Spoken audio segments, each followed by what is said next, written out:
Buenas tardes, una vez más, gracias por conectarse al curso Social Complexity de Red Compleja. Hoy es la semana número 7 y vamos a hablar de innovación. Voy a compartir mi pantalla para darles una charlita antes de pasar a hablar del tema.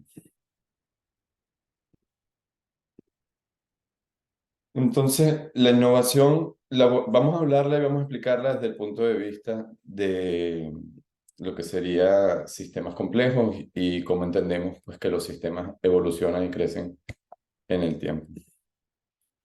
Como nosotros podemos ver aquí, esto es una gráfica que muestra la evolución del GDP, obviamente estimado, ¿no? A nivel mundial. En el último, bueno, básicamente los últimos 2000 años. Y lo que te muestra, a pesar de que esto no tiene, digamos que esa precisión que tal, pero lo que te muestra es la evolución que puede tener este tipo de curvas en el cual demora muchísimo tiempo sin que nada pase y de repente de un momento para otro un crecimiento altamente explosivo.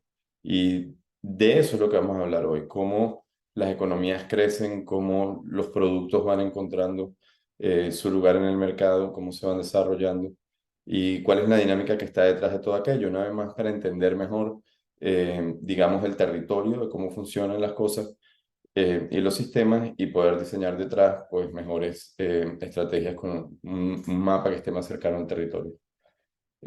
Otros ejemplos de esto que se me vienen a la mente a mí, en los cuales pasa mucho tiempo, unas pocas variedades antes de que de repente todo se complejice y explote, puede ser también la dinámica de los seres vivos. Aquí en este círculo pues están representando la edad de la Tierra aproximadamente, y tienes aquí pues donde aparece la vida unicelular, en el momento que aparece una célula con núcleo, como las eucariotas, y así hasta, bueno, los animales, los mamíferos y el humano, una cosita al final. Y no nada más a nivel biológico, si lo vemos también a nivel histórico, pues también tenemos cientos de miles de años en el cual los humanos vivían como indígenas y en tribus, digamos, un ambiente más natural, y luego la historia cómo se va desarrollando y también pareciera que se va acelerando las cosas en el tiempo. Y eso tiene que ver con el concepto de adjacent possible, que es lo que vamos a hablar hoy, y es lo que está detrás de, bueno, falta de las teorías que explican la innovación a través de sistemas complejos.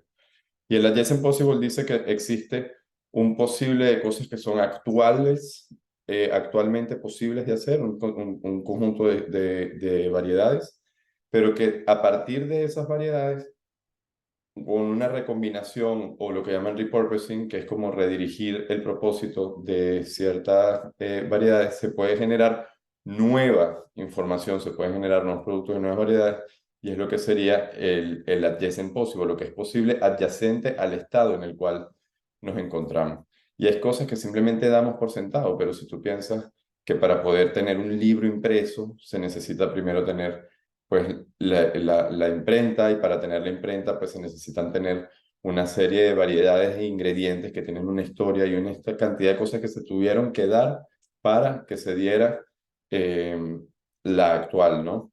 Entonces, entendemos de que existen un grupo de cosas que es lo que tenemos o contamos o sabemos actualmente, y una cantidad de cosas que son adyacentes a ese estado. Y básicamente, volviendo a la curva de un principio, porque esto explota, porque mientras más posibilidades exista para la recombinación, pues más es el número de variedades que se pueden tener. Entonces, esa dinámica termina siendo explosiva, termina creciendo no linealmente, porque a medida que se tienen más, pues se puede explorar aún más del adjacent possible, y pues claramente vivimos un momento en la historia en el cual estamos en esa explosión, ¿no? Y esto se está acelerando, o sea, la tecnología se está acelerando y cada vez se están presentando nuevos productos que disrupt, como dicen en inglés, que irrumpen en el mercado y que generan nuevas posibilidades, etcétera. Con lo cual, además, ni hablemos de predicción de qué puede pasar en unos años, porque esto es completamente imposible de saber. Entonces, ¿qué pasa? Que al principio tú tienes, pues, unas, digamos, menos variedades, como antes pues se tenían platos, cuchillos, utensilios, y luego se pasan a tener pues algo un poco más complejo, ¿no? Como una maquinaria un poco más compleja o complicada, como puede ser las carretas o los barcos, pero todo eso tiene que, digamos que se van juntando las piezas, se va evolucionando y se hacen nuevas generaciones. eh, y por ahí, pues, todo lo que tiene que ocurrir para poder llegar a la Luna, por ejemplo, o tener un avión, o sea, el manejo de los materiales, la parte de la ingeniería, la parte de la ciencia, la parte, etcétera. Además de las habilidades, ¿no? Entonces, es la historia del universo, al fin y al cabo, y es parte del concepto de Adjacent Possible. Las cosas primero se tienen que generar como que las piezas de las cuales se van generando las siguientes, como en el principio pues se tuvo que formar primero la parte, digamos, de las partículas, ¿no? Lo que componen las partículas y luego las partículas como tal y luego los átomos como tal, etcétera, hasta llegar a lo que somos hoy en día. Si vemos a nivel de innovación, pues es lo mismo. Un iPhone es una colección de proyectos de investigación. Cada uno de estos proyectos seguramente lo puedes tracear, hacer un track para atrás y encuentras en el Ministerio de Defensa de Estados Unidos o con DARPA o alguna historia de esta, algún proyecto de research original para estos distintos componentes. Pero el producto es la forma en que se ensambla, el producto es la forma en que se combinan las variedades iniciales y se le da un significado funcional a esa nueva combinación en el entorno, que esa es la parte clave, el significado funcional, o sea, que cumpla una función.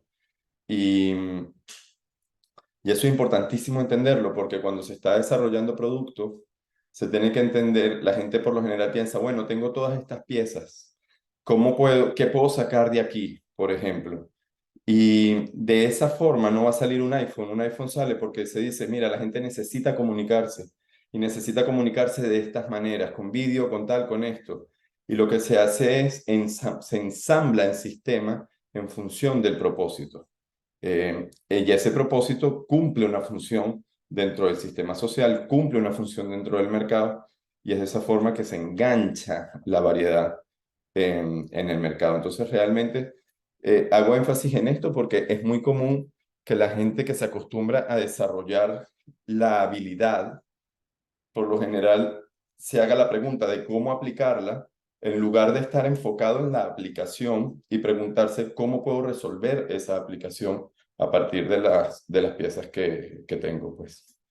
Y el Adjacent Possible pues va más allá porque dice, fíjate, a partir de que existen redes de computadoras como son pues el Internet, se pudo generar las aplicaciones en social media y a partir de ello se generan pues distintos comportamientos que esos comportamientos no fuesen posibles si no fuese por, digamos, todas esas capas prepotentes, esas capas que preceden a la creación de esos productos y a la creación de esos comportamientos y todo lo que deviene, además, digamos, en función de cómo estas variedades pueden alterar el comportamiento humano.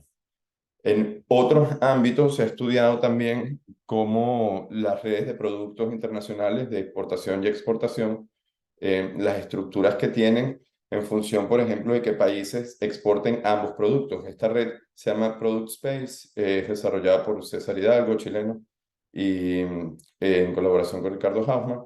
Y aquí lo que pueden ver cuando se tienen estos enlaces es que un país produce ambas. Y de cierta forma te está mostrando cómo distintos productos están relacionados, porque si un país produce ambos, pues de cierta forma quien esté produciendo una tiene alta probabilidad de producir las dos, dado que otro país ya lo hace, ¿no?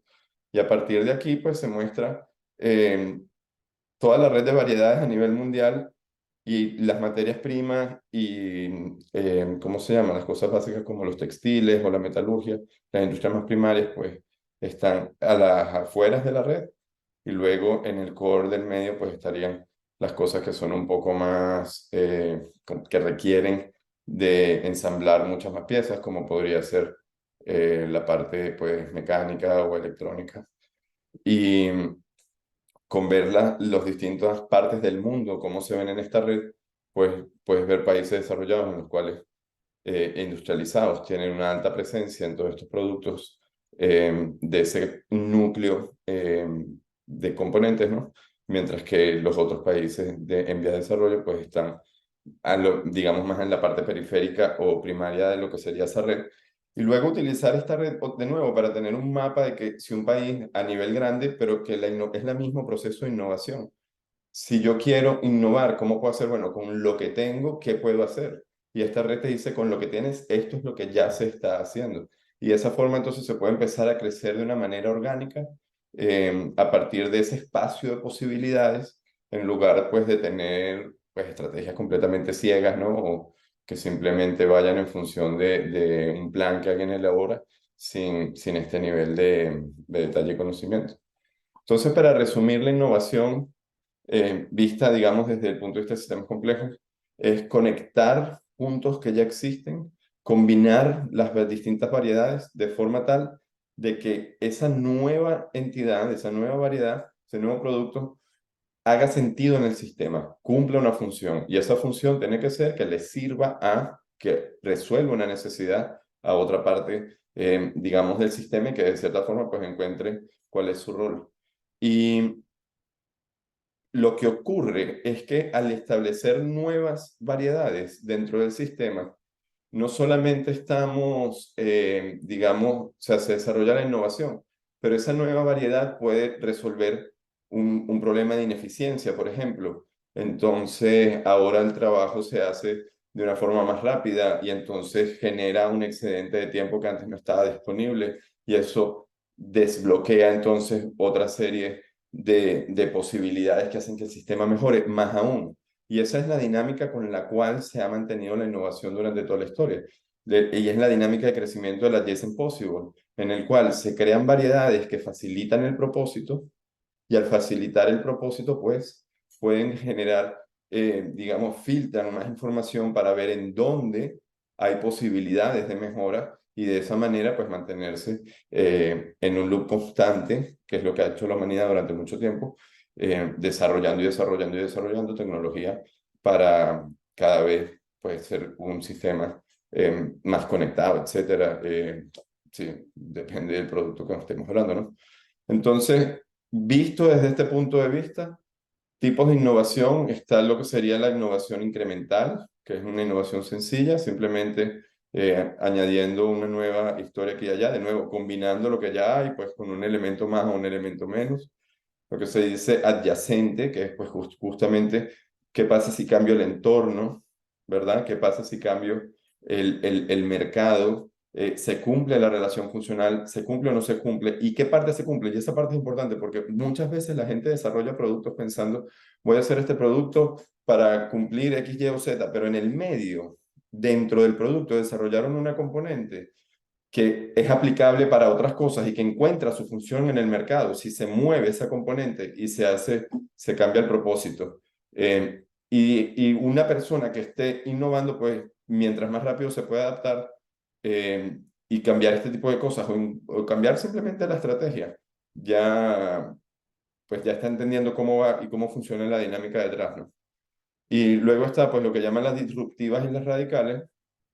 Y las disruptivas bueno, estos son cuando realmente una nueva combinación de elementos o lo que puede ser también, sí, y sobre todo cuando hablamos de elementos como puede ser el teléfono, como puede ser la televisión, que son elementos que generan nuevas variedades. Entonces ahí la innovación es radical porque se destraba, digamos que regiones del sistema del Adjacent Possible bueno, que pueden ser gigantescas en realidad. Y fíjate cómo realmente gran parte de la innovación de Apple y un motivo por el cual empresas como esa se mantienen tanto tiempo es porque le dan plataforma para que otra gente trabaje y gane dinero, ¿no?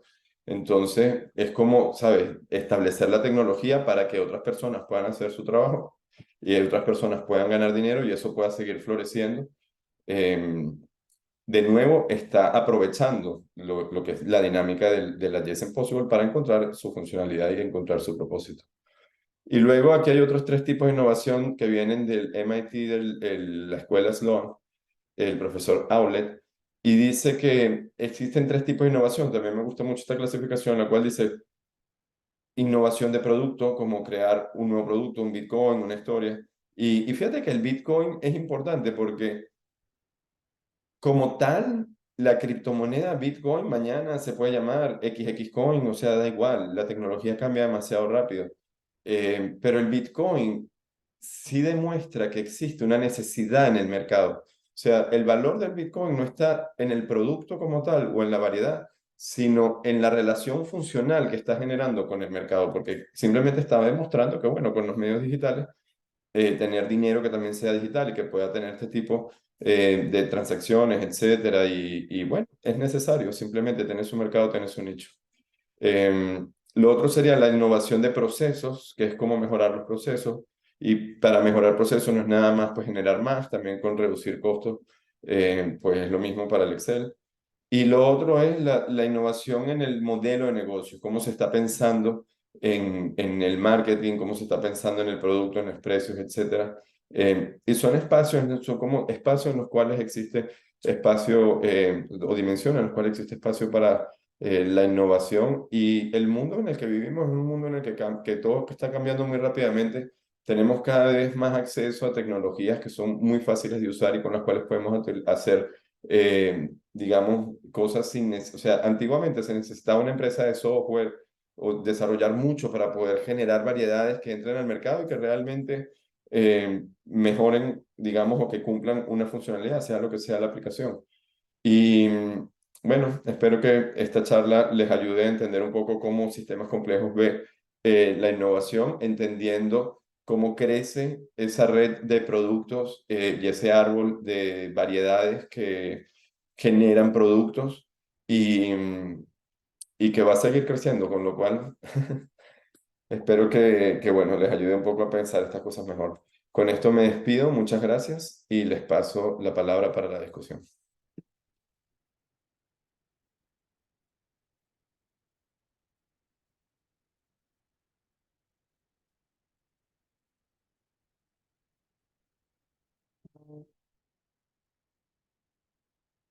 ¿Alguien quiere comentar algo?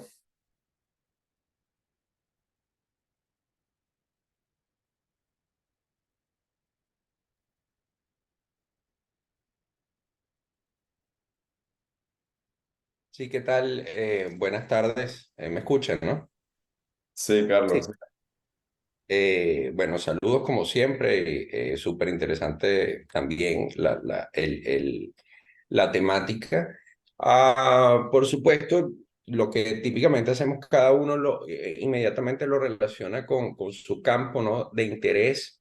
Y en mi caso, que tiene que ver con desarrollo económico, hay algunas cosas que, curiosamente, hace par de días estaba escuchando una charla de Mariana Mazzucato, que por cierto trabaja con una economista venezolana de renombre, ya entrada en edad, que se llama Carlota Pérez, y fueron consideradas por Forbes como una de las economistas más disruptivas del mundo, por cierto, dentro de otras tres o cuatro economistas, ¿no? Esther Duflo, Nobel, etcétera.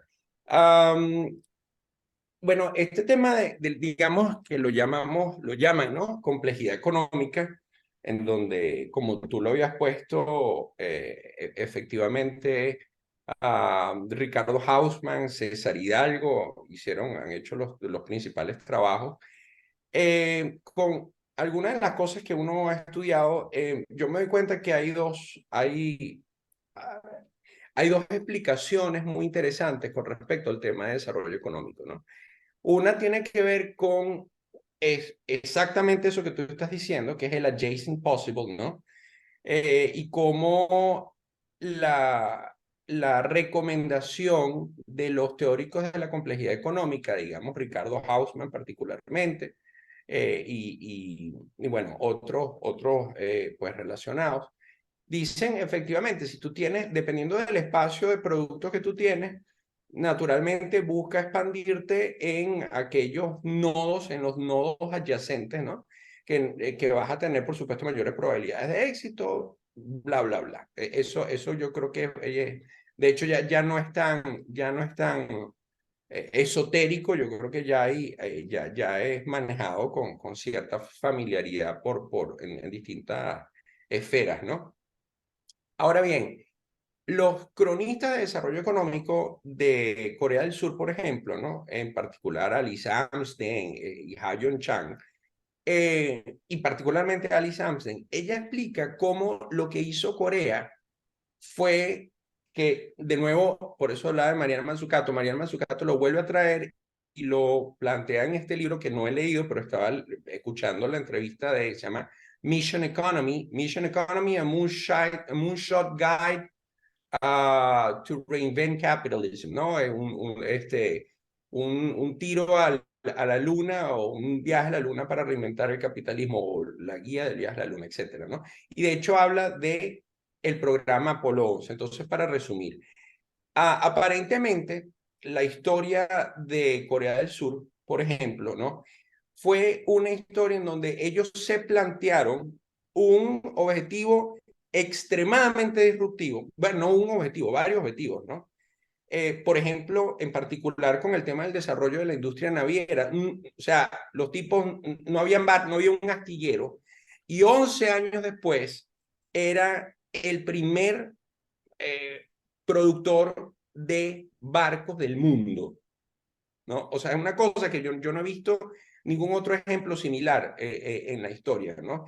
Y lo que habla Mariana Mazzucato es que ella dice que las consultoras Deloitte, PwC, a KPMG, a McKinsey, todas estas buscan facilitar y tal, y se involucran con el Estado, haciéndole la tarea más sencilla. Y lo que ella explica, lo que ocurrió en el Apolo 11, que dicho sea de paso, un poco también a lo que tú dices, fueron unos programas tan ambiciosos que generaron una serie de innovaciones y de invenciones y de tecnologías en el camino para tratar de llegar a ese objetivo final, ¿no? Y entonces lo que lo que está postulando Mariana Mazzucato, que es un poco lo que narra Ali Samson que ocurrió en Corea del Sur, no es en el adjacent, es decir, en el adjacent possible es la solución más sencilla y la más rápida. Pero cuando tú te planteas estos retos políticos o tecnológicos, ¿no? Será el remote adjacent, perdón, el remote possible que tú planteabas ahí, tal vez es donde existe la mayor ganancia de conocimiento o de aprendizaje para el sistema, ¿no? Entonces, históricamente hablando, lo que quiero decir con eso cierro, y me disculpo por lo extenso, es que aparentemente sí, ese adjacent possible es como que la forma orgánica, será, no lo sé, en la que tienden a crecer las redes en este sentido, por lo menos en términos de desarrollo de productos, de desarrollo de tecnología. Pero lo que hizo Corea del Sur, muy probablemente también lo que hizo Taiwán, y bueno, Singapur de alguna manera también, lo que pasa es que esos son ciudades-estados, fueron unos moonshots, fueron unos saltos completamente al vacío, en donde no nos queda demasiado claro cómo demonios lo hicieron, pero lo hicieron. Y eso es parte de la fascinación por el proceso. Gracias. Excelente, Carlos, muchísimas gracias. Muchísimos puntos, muchísimas cosas que decir, pero no, muchísimas gracias por tu intervención. Y yo lo que te diría es que el Adjacent Possible va más allá que el trabajo que hicieron del Product Space. El Product Space tú lo puedes entender a través del Adjacent Possible, ¿no? Pero el Product Space está mirando a data y los datos te muestran lo que se ha hecho, no te muestran lo que se puede hacer. ¿Me entiendes?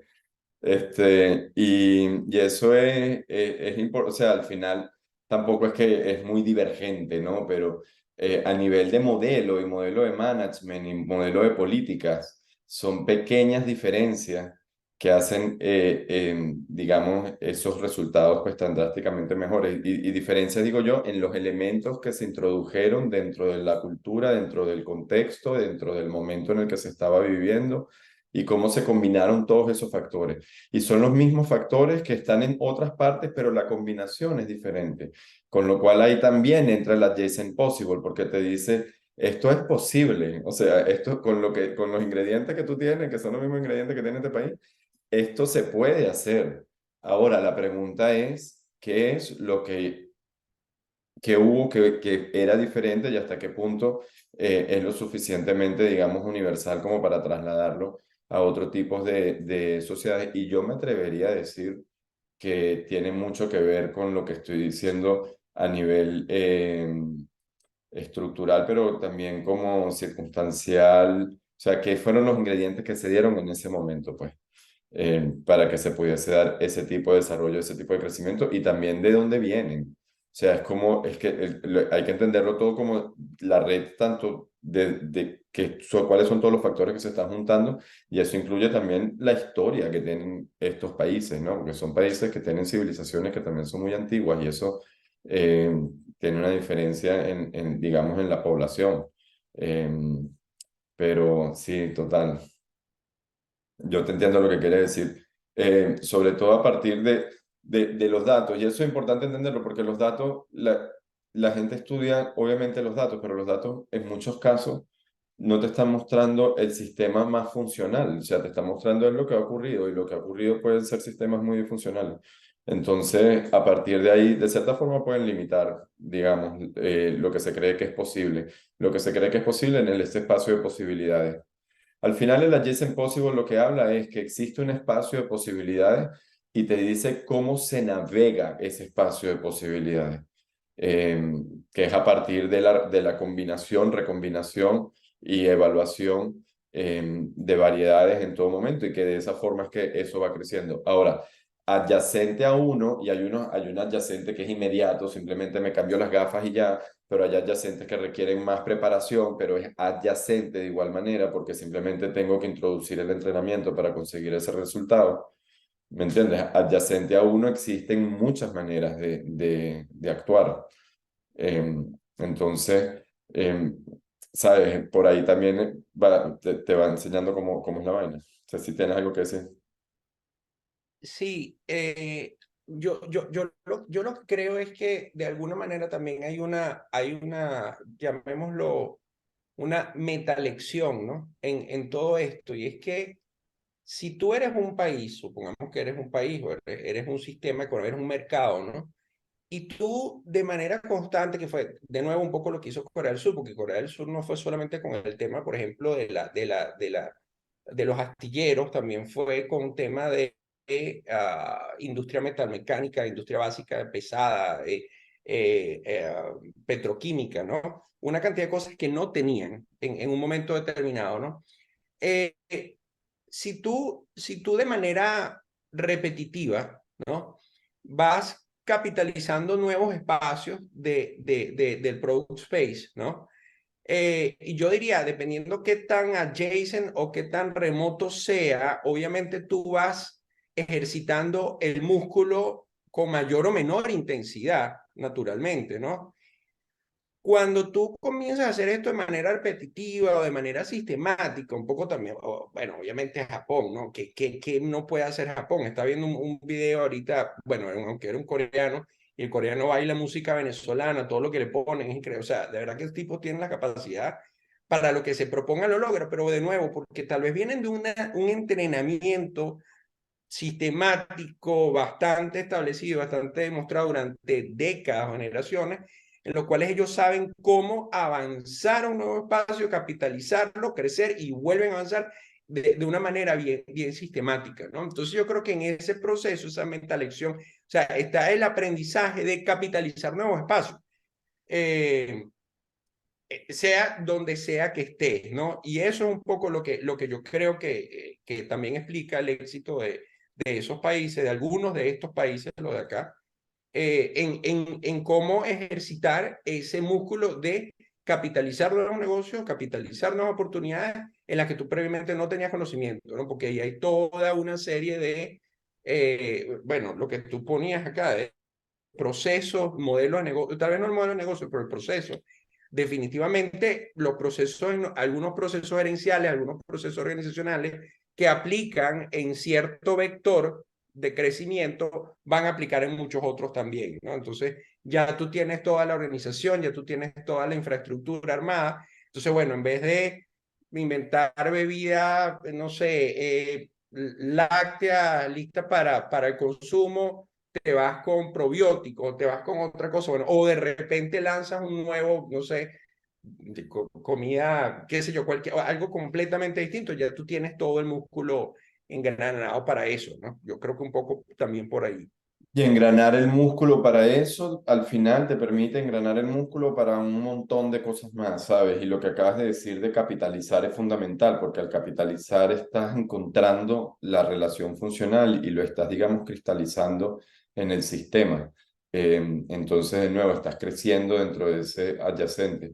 Y para la gente que de repente no está muy familiarizada con el tema de complejidad económica, se habla de países que tienen más, o de economías que son más complejas, aquellas que no es una cuestión de cuánto dinero tenga la economía, sino digamos el número de tuberías por el cual y la variedad de tuberías por los cuales ese dinero se va, o sea, en la red, ¿no? De cuántos enlaces realmente existen y cuánta variedad existe dentro de la economía, lo que hace que una economía sea compleja. Países monoproductores, países que dependen de la minería, o de productos más, pues, más básicos, tienen economías que son más frágiles porque a pesar de que pueden tener mucho dinero, como el caso de los países petroleros, al final dependen de una sola tubería, de un solo precio. Entonces, un país que tiene una mayor complejidad económica es el país que diversifica su economía y además la diversifica creando no solamente extrayendo productos, digamos, como minerales, etcétera, sino además creando productos de elaborada pues, tecnología, ¿no?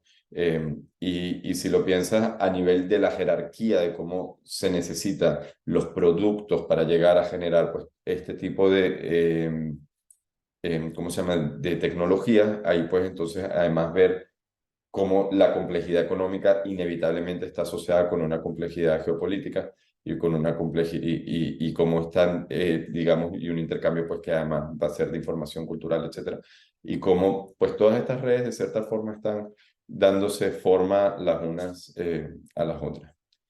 Me parece que tenía Reginaldo la mano levantada, no sé si sigue conectado. Bueno, si alguien quiere comentar, está el micrófono abierto.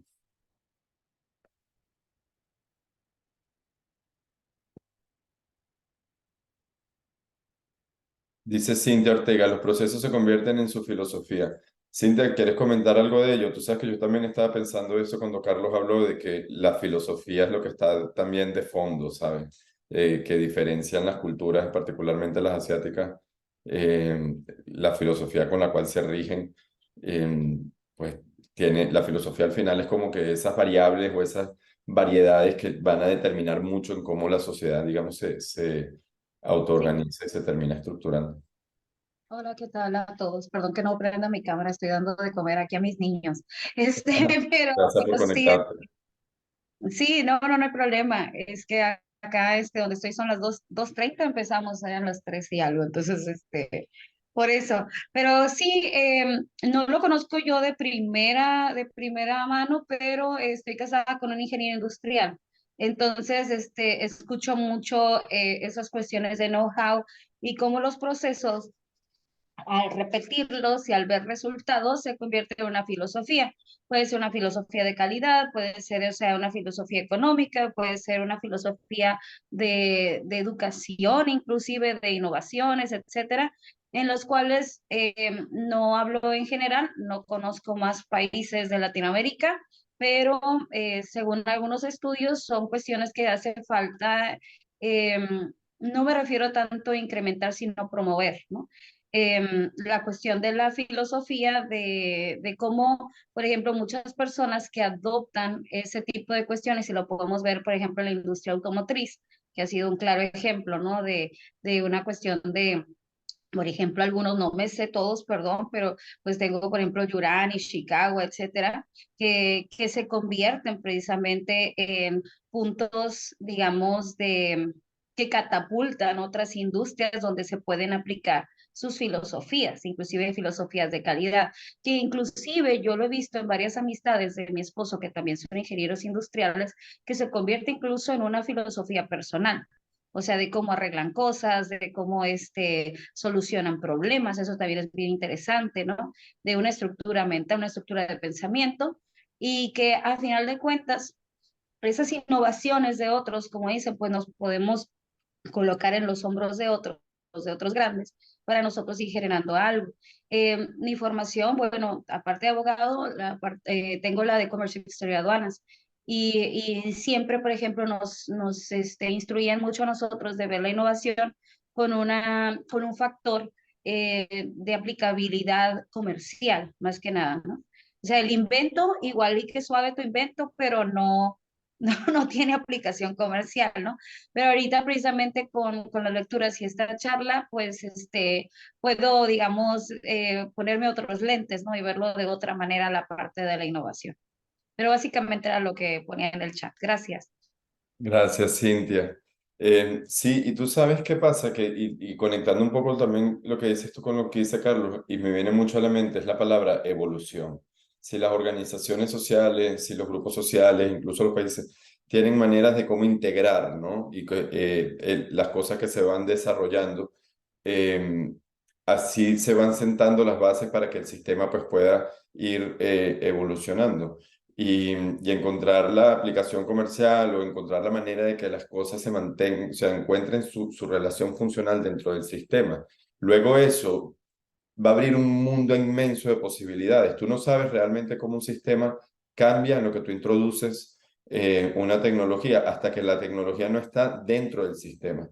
Y eso también abre una discusión por dos partes, porque la funcionalidad es lo más importante y eso, como digo, por una parte, te explica que cuando uno va a innovar, siempre es muy importante mantenerse en el problema que se quiere resolver, porque, y sobre todo cuando se hace innovación desde el ámbito académico, se desarrolla la habilidad, se desarrolla la capacidad. Yo puedo entonces ahora coger esta tecnología y me permite analizar datos y puedo ver estas cosas y entonces, ¿sabes? Empiezo a ver todo el universo de posibilidades que se me presentan. Pero de todas esas posibilidades, realmente, ¿cuál resuelve un problema? Es otro tipo de pregunta. Y tratar de resolverla desde la habilidad de decir, sé esto, ¿qué puedo resolver? Es mucho más difícil que enfocarte en un problema que sabes que se puede resolver con tu tecnología, pero que a partir del problema preguntes, yo tengo que resolver este problema, ¿qué necesito? Y esto es cuando el todo selecciona las partes, en lugar de las partes generar el todo, a pesar de que el todo está generado por las partes, ha sido seleccionado, digamos, en el flujo contrario de lo que sería la causalidad mecánica de por qué se está generando ese producto. Es la existencia del producto la que me dijo, tienes que juntar estas dos partes. Y estas partes ya las tienes disponibles, las tienes ahí. Y la innovación, pues, digamos, en ese sentido, para hacerla más efectiva, es muy importante mantenerse siempre en el problema que se está queriendo resolver. Y también está una parte, y que es común, se dice, de interactuar con el mercado rápidamente, porque el mercado al final es el que va a determinar qué es lo que realmente le cumple una relación funcional, qué es lo que realmente, qué es lo que sobrevive básicamente en el mercado. Y la mayoría de los inventos que tenemos en realidad no fueron originalmente inventados con el propósito con el que se termina usando. Muchas veces se desarrollan tecnologías que encuentran su propósito luego siendo utilizados en algo muy parecido, pero adyacente, de nuevo, pero que por ese lado abrió y desató y destrabó toda un área de posibilidades, ¿no? Entonces, yo diría eso, entender que es el propósito, digamos, funcional, el que selecciona las partes y que ese propósito funcional nada más se desvela es a partir de la interacción de la variedad con el entorno. Y mientras más rápido sea, mejor, porque no siempre es la variedad que se pensaba originalmente la que puede cumplir la relación funcional, pero una componente. Sí, y eso sucede muchísimo, que hay gente que, por ejemplo, desarrolla una aplicación para que la gente pueda comprar libros de poesía latinoamericana, yo qué sé, pero que a partir de toda esa aplicación generaron un sistema de pago y de repente la aplicación como tal no tiene digamos, el impacto que iba a tener, pero ese sistemita de pago se puede multiplicar y meter en otras aplicaciones y funciona mejor que otros, tal, esto y lo otro. Y eso es lo que yo quiero decir, como muchas veces al interactuar con el mercado se desvelan estas cosas inmediatamente. Y es muy común que la gente cuando va le dice a alguien, mira, te ofrezco esto, tengo este producto, la persona dice, mira, entonces, sabes, como que de todo lo que me dijiste, creo que este pedacito es el que me convendría. Y es a partir de ese pedacito que se debería entonces seguir la dinámica, digamos, investigativa. Eh, bueno, es lo Sí, que gracias. diría. Y también Gracias. Diga. perdón, interrumpirlo, también ver las propuestas de valor, ¿no? Que tienen bueno, esas innovaciones. Sí, o sea, ¿qué propuesta de valor me da? Bueno, no, ahorita no encuentro otra palabra, ¿no? Pero si me es útil, ¿no? Como ahorita decía, esto me es útil, ¿no? Pero igual y esto otro no. Y también tener esa visión que ahorita mencionaba también el compañero de, de cambiar tu forma de pensar. Eso es bien importante porque aunque uno no quiera cambiar, todo lo demás cambia, ¿no? Entonces, pues es interesante. Muchas gracias.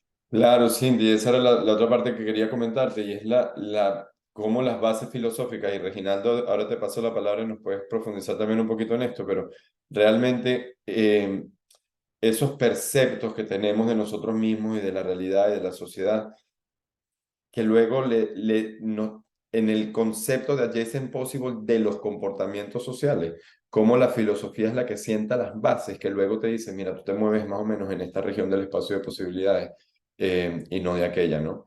Entonces, es como a nivel de esos modelos que veíamos antes, que unas pequeñas reglas de interacción causan distintos componentes emergentes, pues los principios filosóficos hacen más o menos lo mismo con los comportamientos sociales y lo que nosotros entonces podemos identificar o discernir es qué tipo de principios filosóficos nos debería seguir precisamente para tener dinámicas evolutivas y de aprendizaje continuo en lugar de dinámicas que fragilicen bueno, que hagan más mal que bien. Reginaldo, ¿querías comentar algo? Sí, inicialmente me quedé con la idea de lo que habló Carlos del trabajo de Mazzucato, que a mí me tocó leer un libro de ella que se habla de entrepreneurial state o el estado emprendedor. A mí, desde una perspectiva personal, se me hizo una apología al intervencionismo del Estado y a tratar de incorporarlo en algo que no le corresponde. Tiene diferentes aristas donde se le puede abordar. La principal para mí fue moral, porque el dinero que obtiene el Estado lo hace a través de la imposición y ellos toman riesgos al desear innovar sin ni siquiera tener skin in the game dentro del mercado. Y uno de los argumentos más persuasivos que ella utiliza es de que la mayoría de las innovaciones que se han visto en Estados Unidos nacen de las universidades públicas y que viene financiado por subsidios de parte del Estado. Y de cierta manera es cierto, pero pues ese no deja de ser dinero de las personas. Pero uno de los puntos que soy más crítico sobre ella, sobre su trabajo, es que los riesgos los pagamos todos. Y entonces se ha visto en muchos países, aquí en América Latina y en Estados Unidos también, hay cuentas que se dedican a hacer tracking de las diferentes investigaciones o innovaciones que están investigando en universidades públicas o en instituciones públicas que la verdad no tienen ni el más mínimo potencial de generar algo valioso para la sociedad. Y en cambio, yo sí veo como que hay un mayor valor dentro de los emprendedores privados. ¿Por qué? Porque si su innovación no funciona, les ganan por precio o les ganan por calidad y sobreviven. Y entonces el sistema de incentivos que existen dentro de una financiación estatal sobre una privada, los que tienen más que perder son los privados y eso los hace ser un poquito más eficientes con la alocación de recursos y sobre qué áreas van a tender a tratar de desarrollar o investigar, ¿no? Eh, otro punto que me pareció preciso, no, que me pareció bien precisar es es el aspecto de la teoría de valor cuando mencionabas a Bitcoin. En sí, las cosas tienen un valor por la apreciación subjetiva que le damos como sociedad. Y uno de los principales eh, ejemplos de eso es, por ejemplo, ahora que acaba de ganar Milei, él da un ejemplo muy cierto de eso. Si tú estás en medio de desierto, una botella de agua te puede valer millones de dólares, pero si estás enseguida de un río donde abundan, no te vale absolutamente nada. O lo mismo, si una botella de tequila se lo hace una sociedad de abstemios, no vale absolutamente nada. Y tú le puedes decir que fue una de las mejores botellas de tequila del mundo, pero si lo pones en un lugar de alcohólicos, sube muchísimo el precio. Entonces, la apreciación subjetiva que nosotros tenemos eh, como sociedad es lo que realmente le da las cosas, más allá del valor real o el valor objetivo que nosotros le podamos asignar las cosas. Si la sociedad no lo quiere, no vale nada. Y es ahí donde entran todas las subjetividades y las pasiones humanas de la valorización que les da la cosa. Y es una cosa muy evidente, son las marcas de ropa. O sea, tú puedes tener el mismo sweatshop en el mismo país del mundo que pasa por el mismo proceso, pero simplemente el bordado te dice una marca sobre la otra, la evaluación que va a tener sobre el mercado va a ser 10 veces mayor una sobre la otra cuando la calidad es exactamente la misma.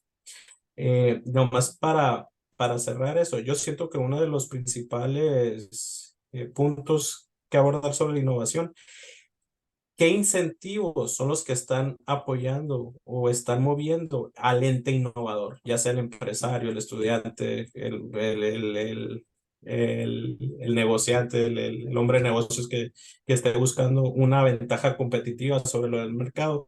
Y viéndolo desde una perspectiva más alejada, yo siento que la competencia es el mejor incentivo que tú puedes tener para buscar innovar y que haya movimiento. Muchas gracias. Gracias a ti. Sí, no, definitivamente algo que espabile a la gente, ¿no? Y la ponga a resolver sus necesidades, dicen. Y bueno, está demostrado que la gente es cuando saca las mejores cosas que tiene dentro. Alex, ¿querías comentar algo? Sí, varias, bueno, como que todo lo que han dicho ha estado interesante y se me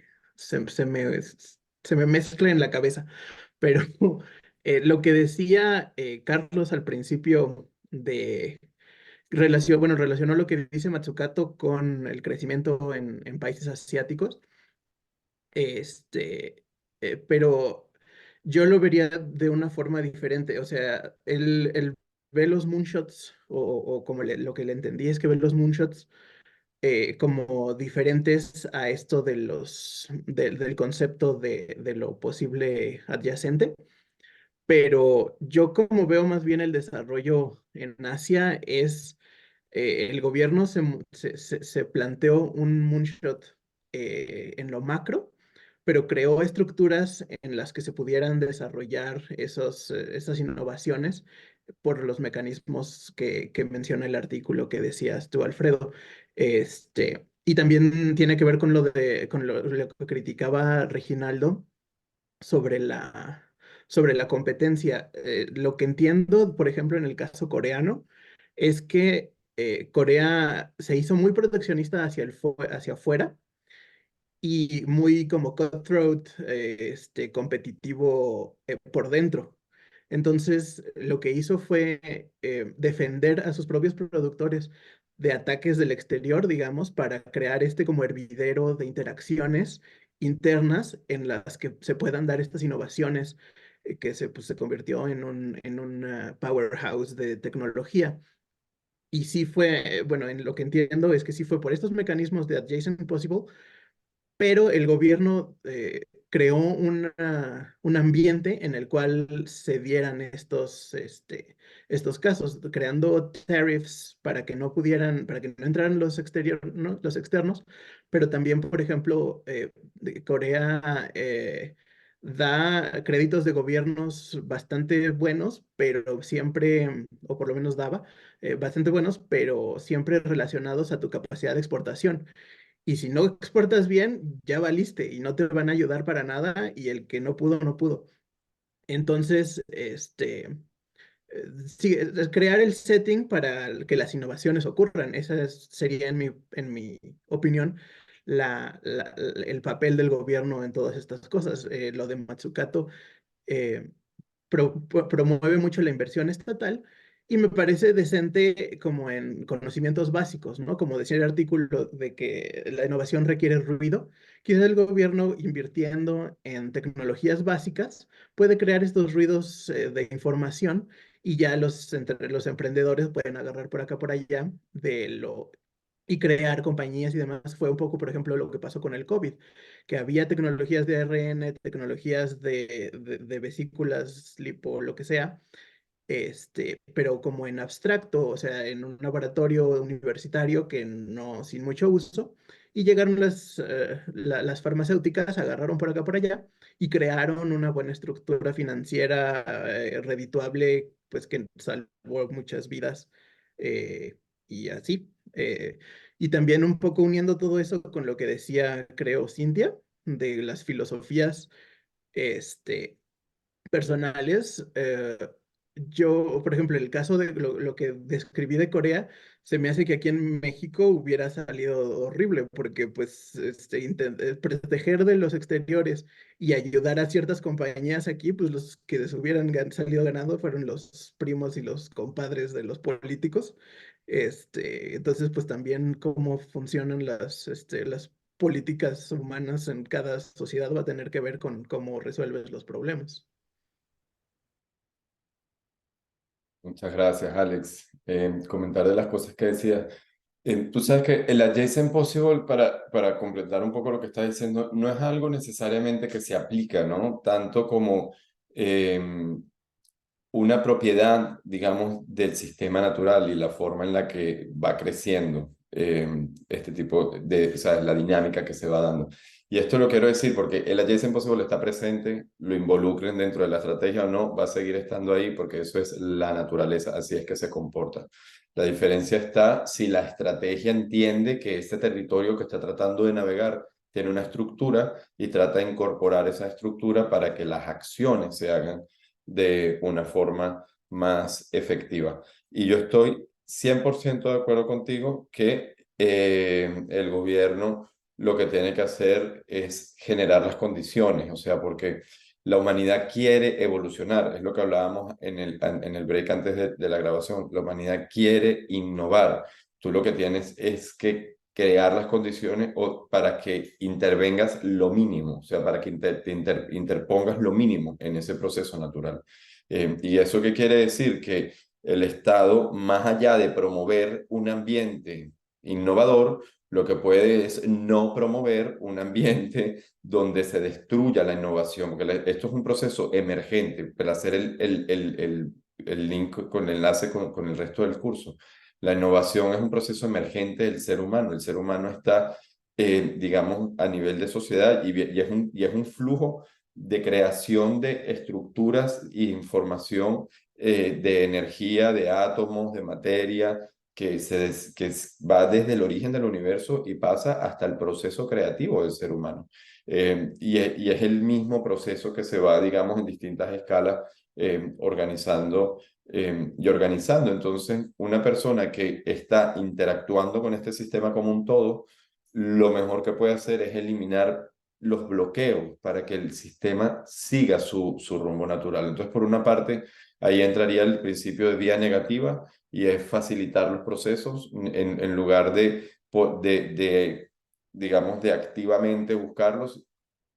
Puede ser igual o más efectivo a nivel, digamos, de cantidad de esfuerzo resultado, eliminar los obstáculos que previenen este tipo de cosas. Y por ejemplo está, pues mira, qué fácil es emprender, qué fácil es ir a la quiebra, o sea, una cantidad de políticas que hacen que la persona decida si toma ese riesgo o no toma ese riesgo, porque al final la innovación también implica un riesgo. Entonces, son muchos factores que están dentro digamos, la cultura que puede emerger de ahí. Y lo otro es, mientras más rápido pueda, y estamos hablando de innovación, no necesariamente investigación universitaria, sino innovación, o sea, que sean productos y que mientras más rápido esas cosas se puedan, digamos, que acoplar al propósito general, que sería el propósito de tener funcionalidad dentro del mercado, etcétera, mejor, porque ahí entonces se está filtrando las variedades que están alineadas con el propósito de una manera más rápida,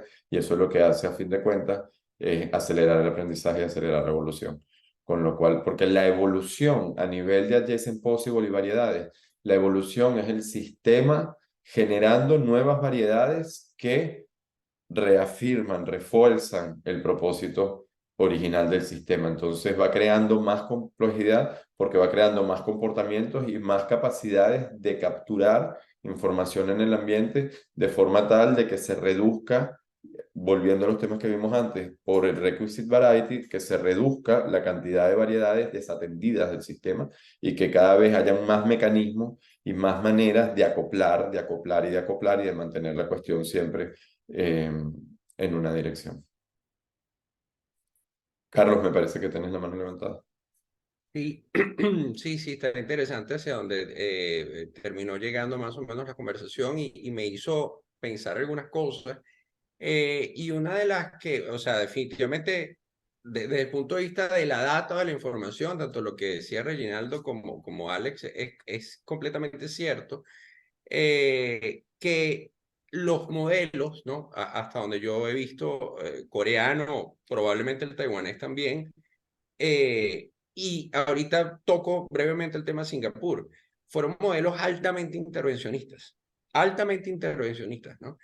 Y el caso de Singapur, un poco también para complementar lo que estaba diciendo Reinaldo, y después te digo que una conclusión a la que estoy llegando, ¿no? Que básicamente, se la voy a lanzar una vez, el sector privado no es igual de país a país.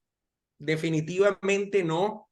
Y el tema del intervencionismo puede ser o no positivo o negativo dependiendo del tipo de sector privado que tú tengas. Y yo pensaba, bueno, tipo, pero, o sea, es un poco complicado meterse en esos niveles de clasificar o de evaluar, ¿no? Y bueno, realmente rápidamente lo relacioné también con lo que comentaba Reginaldo, el tema del valor, y es que efectivamente tiene que ver con la percepción de riesgo. Es decir, dependiendo del apetito de riesgo del sector privado que tú tengas en un país X o Y, tú vas a tener definitivamente una predisposición mayor a innovar, a emprender, a invertir, a asumir los riesgos, etcétera, etcétera, ¿no? Cuando tú no tienes ese tipo de sector privado con ese apetito de riesgo, pues dejar, ¿sabes? Solo, o sea, un laissez-faire, laissez-passer, dejar to their own devices al sector privado, no te va a generar demasiado beneficio, no te va a generar demasiado desarrollo. Y eso es precisamente lo que ocurrió de alguna manera en Corea del Sur.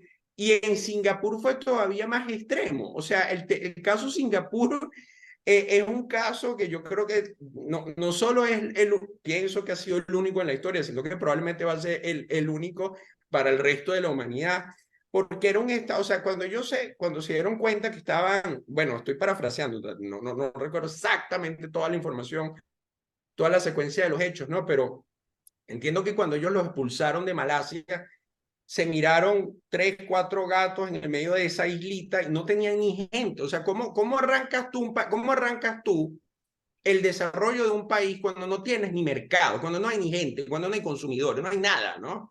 Entonces, lo primero que tuvieron que empezar a hacer fue, básicamente en la historia de Lee Kuan Yew, viajar por todo el mundo rogándole a cualquier inversionista que fuera a abrir cualquier cosa ya y que ellos iban a hacer todo lo posible por buscarle la gente, por ponerle el galpón, etcétera, para que hubiera por lo menos una planta, ¿no? Y entiendo que fue Texas Instruments y por ahí arrancó y, by the way, arranca por Texas Instruments y terminó siendo una powerhouse de innovación y de desarrollo tecnológico y de alto valor agregado, pero ¿qué tal si hubiera sido, no sé, Gelato Il Fratello, el que abre, hubiera sido al final helado, y gastronomía, lo que arranca en Singapur? No sabríamos, ¿no? ¿Cuál hubiese sido esa historia?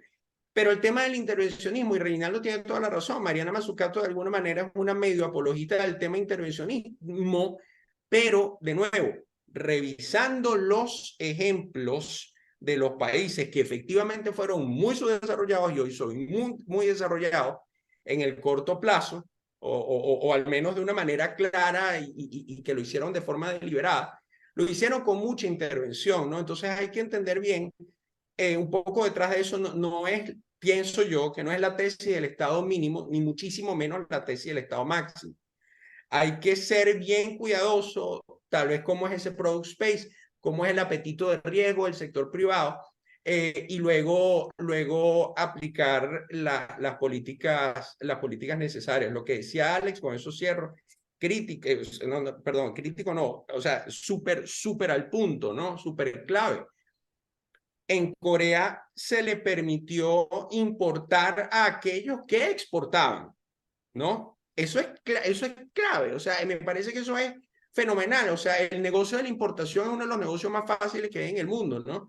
Entonces, y permite crear rentas, crear feudos, crear estructuras dentro del sector privado en donde la gente no va a innovar porque, bueno, tú tienes tu monopolio de alguna manera, tú tienes tus licencias de importar, etcétera, y tú te quedas tranquilo donde estás, ¿no? Pero cuando forzas a que eso venga, digamos, de la mano de un cierto nivel de capacidad, bueno, básicamente fue uno de los ingredientes que ayudaron a Corea. Muchas gracias, Carlos, una vez más. Y tú sabes que, y conectado a lo que decía Reginaldo, que se me olvidó comentar, la escala es importante tenerla en consideración cuando se habla de este tipo de ejemplos, ¿no? Porque no es lo mismo cuando tú hablas de un intervencionismo en una ciudad-estado como Singapur, que a nivel de Estados Unidos, por ejemplo, o un país, digamos, con la escala simplemente distinta. Y también o sea, hay varios elementos que hay ahí dentro, que no, o sea, no son coincidencias, simplemente como la estructura del sistema de donde viene. Y es la parte geográfica también, ¿no? O sea, hasta qué punto ya se ha desarrollado al lado, eh, en Japón y en China, toda esa base tecnológica e industrial y les da la opción de estos países que son vecinos, hacer un Japón más barato, una China más barata, una China más fácil de entrar, un no sé qué tal, ¿me entiendes? Y eso también es parte de la misma, cae en el mismo marco de innovación, porque estás innovando a partir de el más barato, ¿sabes? Como la innovación del business model o del, o sea, yo qué sé, ¿me entiendes? Estás ahí dentro. Y se les abrieron todas estas posibilidades, o sea, son parte de todos los elementos que les permitieron a estos países, digamos, dar ese tipo de salto. Pero bueno, quiero pasarle la palabra a Reginaldo porque me parece que tiene una respuesta. No se te escucha, Reginaldo. Carlos tocó un punto muy cierto y que tiene que ver mucho el contexto donde se está desarrollando la política.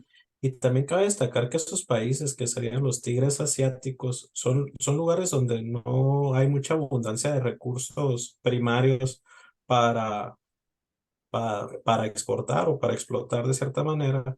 Y eso orilla mucho a la sociedad a buscar producir bienes o servicios que sean de alto valor agregado, y en este caso son los de tecnología, que se equipara mucho con el tiempo de la humanidad en el que estamos ahorita, que se pueden dar ese lujo. Y eso lo podemos interpolar un poquito hacia América Latina, que nosotros tenemos una sociedad donde existen muchísimos recursos y es por eso que no existe un incentivo tan fuerte para la innovación, y es por eso que en América Latina no se ha visto algún caso parecido al tigre asiático. ¿Por qué? Porque la gente con la agricultura, ganadería, minería, petróleo se sienten conformes porque está generando que hasta cierto nivel y no hay un empuje tan fuerte hacia generar productos de alto valor agregado. Y también en el aspecto cultural político, cabe destacar que en la mayoría de los países de América Latina sufrimos de un nacionalismo rancio muy fuerte, de que tenemos que proteger totalmente a la industria nacional, pero no permitimos importar nada. Y en ese no poder importar, no se puede inocular nuevas tecnologías por mucho tiempo, durante los 70s, 80s, y hasta ahorita en Argentina se está viendo ahorita que no pueden siquiera tener contacto sobre tecnologías o procesos nuevos que se están viendo en otros países. O sea, tienen desabasto hasta de llantas, ¿no? Y es ahí donde yo siento ok, si quieres ir por la vía nacionalista, que quieres generar una industria nacional y ser autosuficiente de cierta manera, pues el camino de los países asiáticos es muy bueno y ha sido positivo dentro de su manera, pero también cabe destacar que una de las principales causas, por ejemplo, que Singapur en su momento no pudo crecer, es que el Estado también es dueño de la mayoría de las empresas que estaban dentro de ellas. Entonces, en el momento que ellos decidieron eh, poder desarrollar una industria para poder exportar y dar un servicio, pues se hizo un paso positivo, pero en realidad la falta de competencia dentro de esa zona por las medidas proteccionistas fue los que puso en el primer lugar en la situación que ya estaban con antelación, creo yo. Eh, y otra cosa que quiero tocar es de que de la riqueza, pues el 70-80% del GDP lo puedes explicar en cuestiones de capital humano, ¿no?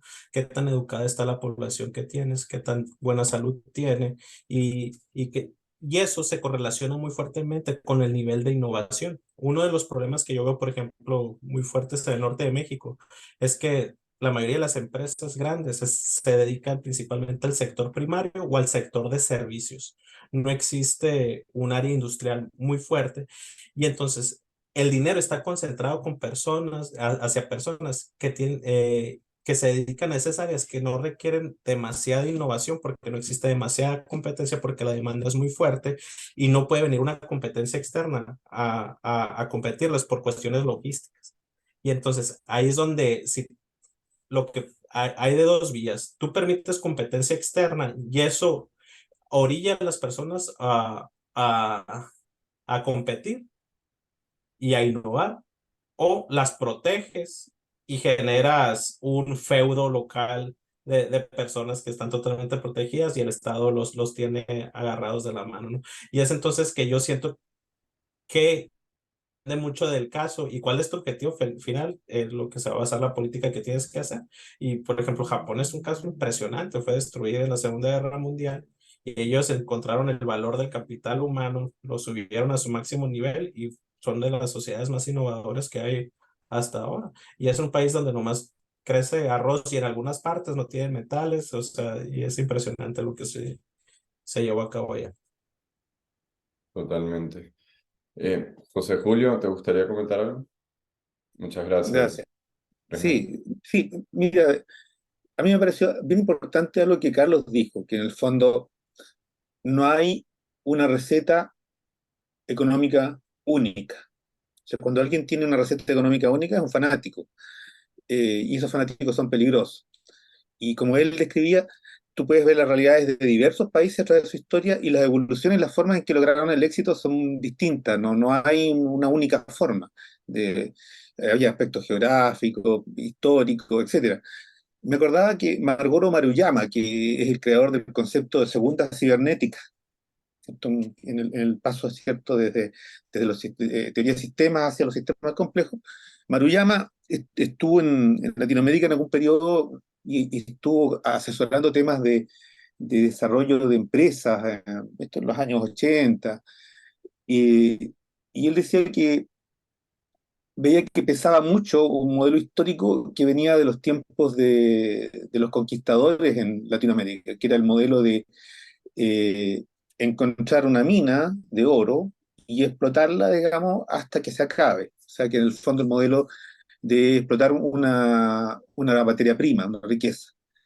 Eh, y como describía Reginaldo un poco, que en el fondo ese modo de producir de la élite, que fue estableciéndose, porque hay países que tienen élites que tienen, cierto, 200, 300 años instauradas, y son las mismas familias que tienen, digamos, este modo de funcionar y no dejan espacio para otros. Es lo que había un economista en Chicago que habla del el capitalismo de amiguetes, lo traducen los españoles, que en el fondo la gente los emprendedores tienen un techo hasta el cual llegan y sobre el cual no van a poder pasar porque estas familias de élite que tienen 200 años en el poder político y económico no van a dejar que asciendan a más allá de eso, incluso les van a comprar sus empresas cuando sean exitosas. Entonces genera un modelo, digamos, de gente que tiene mucho capital, no corre riesgo, son dueños de las leyes, son dueños de los políticos y, Y si el país, digamos, produce materia prima, para ellos es lo más cómodo, ¿no? No están dispuestos a invertir en nada que sea riesgoso.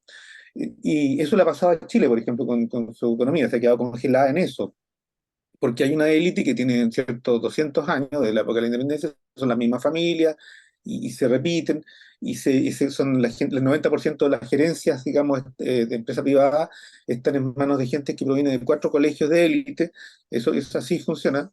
Y esto lo estudió este economista italiano en varias otras sociedades. Ahora, este tipo, digamos, de capitalismo de amiguetes funciona de otras maneras, por ejemplo, en Rusia, que está basado en el tema de la nomenclatura, se transformó en empresarios cuando cayó, digamos, la Unión Soviética, y ellos fueron los empresarios y ahí se metió la mafia, en fin, otra manera de evolucionar, o el sistema, cómo el capitalismo se instauró en la África Central, la zona de Nigeria, el Congo, qué sé yo, que hubo países, digamos, hubo total libertad y terminaron en un desastre igual, porque en el fondo la base, como describían esto, de las poblaciones, la falta de cultura, la falta de educación, la corrupción previa, ¿cierto? Porque en el fondo, cuando pasas de un régimen de estos que llamamos socialistas de Estado, ¿cierto? En todas sus vertientes, son regímenes que se caracterizan por mientras más duren, ¿cierto?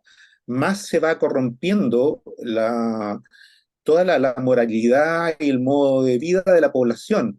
Entonces se genera un modo de relacionarse en que la corrupción, el miedo, la de toda esa cosa, genera una ausencia de moralidad, de ética, que impide incluso o dificulta mucho construir una sociedad que requiere ciertos sentimientos morales, como dirían Adam Smith, que es distinto de una sociedad, por ejemplo, como la de Japón y la misma de Corea, que tenía una tradición confuciana muy fuerte en términos de la moralidad y las instituciones del comportamiento del ciudadano común y corriente, que es más fácil ahí, digamos, desarrollar un tema en torno a, porque entre el budismo y el confucianismo y el Shinto en Japón, se genera un modelo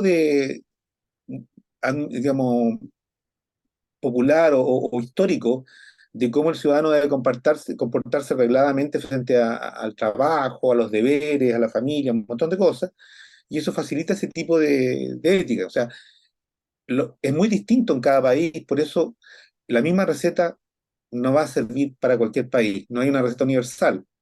Es porque de repente en este mundo de la economía nos han vendido de repente el secreto, dice, este líder, ¿cierto? Este emprendedor fue exitoso, por ejemplo, la biografía de Steve Jobs o la biografía de Henry Ford, en fin. Y como la gente lee esta biografía como pensando, con esto aquí tengo el secreto del éxito. Y no es así.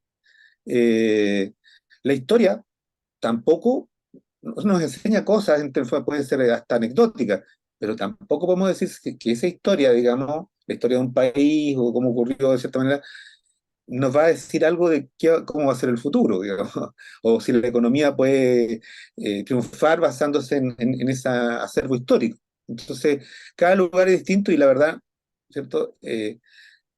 Si bien eh, estos factores como los que mencionamos un poco las ideas de Kaufman, porque las ideas de Kaufman están bien aplicadas él hablaba de la biosfera, no estaba hablando de las sociedades, y le daba un carácter medio metafísico a esta biosfera, porque en el fondo esta biosfera no, tenía agencia, tenía un impulso que la llevaba hacia una cosa teleológica, y de ahí aparecían estas propiedades, digamos, de las cosas adyacentes que él decía. Pero en el fondo, te fijas, lo estamos llevando a un terreno que es distinto, pero la idea sirve. Yo creo que la idea igual sirve porque son formas evolutivas, digamos. Una es la forma evolutiva de la naturaleza y otra es la forma evolutiva de lo cultural de las sociedades. Y de alguna manera es útil, incluso puede ser motivacional. Pero claro, no hay secreta, no hay una receta para estas cosas. Sí, no, y sobre todo lo que tú dices que no se puede una receta llevar de un contexto y llevarlo al otro, porque muchas veces, y sobre todo cuando hablamos de cuestiones sociales así emergentes, la fórmula tiene que o es ser la fórmula completa o nada, ¿sabes? O sea, como hay procesos que son como irreducibles y que no se pueden reducir simplemente a una dirección, ¿me entiendes? Sino que es un conjunto de factores que se tuvieron que dar para que aquello, y muchas veces es circunstancial. ¿no? Muchas veces en épocas de necesidades, o sea, muchas veces hay cosas que algunas son estructurales y otras que simplemente son, digamos, golpes de suerte. Y muchas veces lo que tú estás viendo al nivel de cómo se desarrolló incluye mucho ese golpe de suerte, quiere decir mucha incertidumbre, que no necesariamente tampoco tiene una causalidad atrás determinista.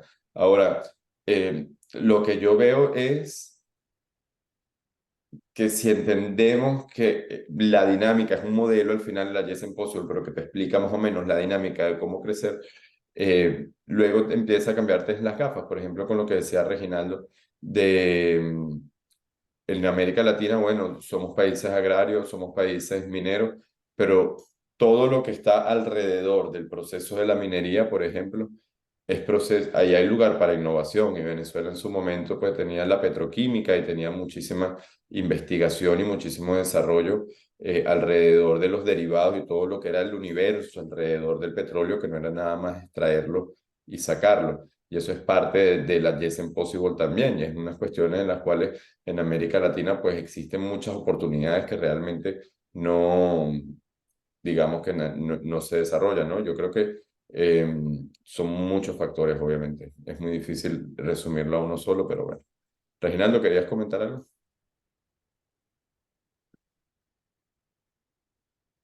No se escucha. Sobre lo que dijo José Julio de que fue muy acertado, de que no es la misma solución para todos, pero me gustaría extrapolar una frase que hizo Mark Twain de la historia no se repite, pero rima. Yo siento que muchas veces las soluciones económicas no se repiten, pero sí hay una rima detrás de ella o puntos en común, que es lo que ha ayudado a los países a salir. Por ejemplo, en una de las discusiones con personas cercanas que tengo que nos gusta estar alegando todo el día, eh, hablamos del caso de China, ¿no? O sea, China le rompió los pies, le rompió las piernas a China y después le dio las muletas y le dice al mundo, ven, el modelo chino sí está funcionando. Pero después de que vinieron por un retroceso, por el total intervencionismo que tuvieron después de Mao, fue cuando tuvieron la caída más fuerte que hubo. Y pues uno de los experimentos más fuertes o dos de los experimentos más fuertes fueron Taiwán y Hong Kong, que teniendo una población culturalmente similar o muy parecida en general, tuvieron un modelo diferente, un poquito con mayor libertad económica, les funcionó muchísimo mejor que le funcionó a Mainland China. Y, y no tuvieron que pasar por el proceso de las hambrunas y de tantos procesos tan nefastos que sufrió la población para poderse darse cuenta de que se necesitaba una cierta libertad económica para que pudiera crecer la sociedad. Y fue lo que terminó haciendo China durante 70s, 80s, cuando empezó a liberar la economía y dijeron, vean la economía china, es un modelo nuevo y está creciendo. No, simplemente quitaste el intervencionismo que estaba ahorcando totalmente a la sociedad china durante ese periodo. Y pues a la par tienes esos dos experimentos con personas con base cultural muy similar dentro de Hong Kong y de Taiwán que no tuvieron que pasar por ese proceso tan difícil en la sociedad.